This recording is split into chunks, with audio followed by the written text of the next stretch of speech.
1, 2, 3. Short retrospective.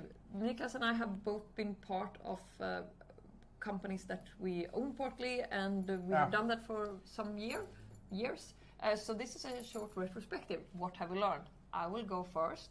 And I think the main point I always say is, like, in a firm, get good people. If you have good people, everything else will solve itself. And then you have to define what's good for you, but get good people.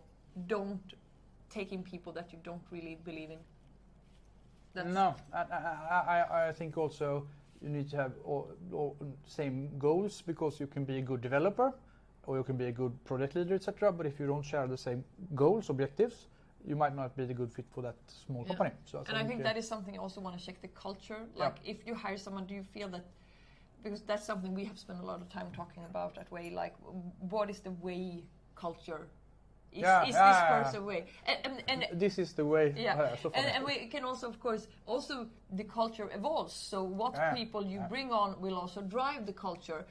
And sometimes don't set up.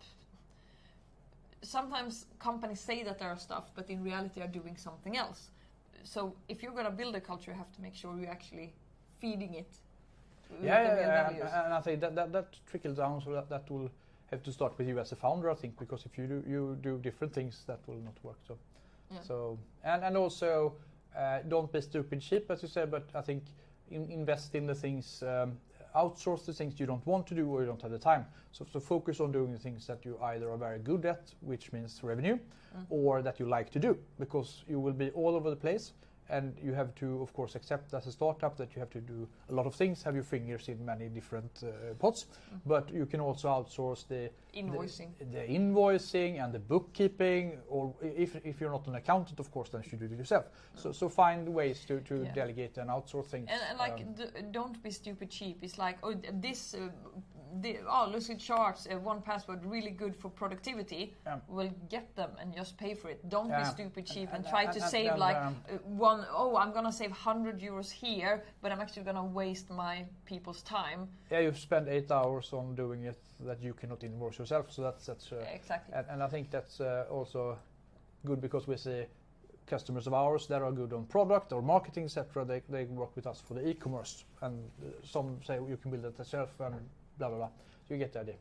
Yeah, and also one thing, there will be ups and downs, and then it's good to have someone. Sometimes when I have downs, you are like my biggest hype man that always says, like, "Come on, Hannah, this is great, this is so." So I think have someone that you can kind of like take turns in cheering each other up, because sometimes you have super good months and sometimes it's really hard. And I think that's a good one, because I think you need to realize that this is not a sprint. This is a marathon.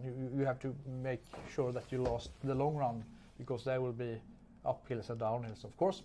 So I think that's good to have the focus on the horizon and not on your feet, so to say. Yeah. So that is, if you have something, if you also maybe have your own business and you have things you want to share, then feel free. Have a nice Thursday. Thank you.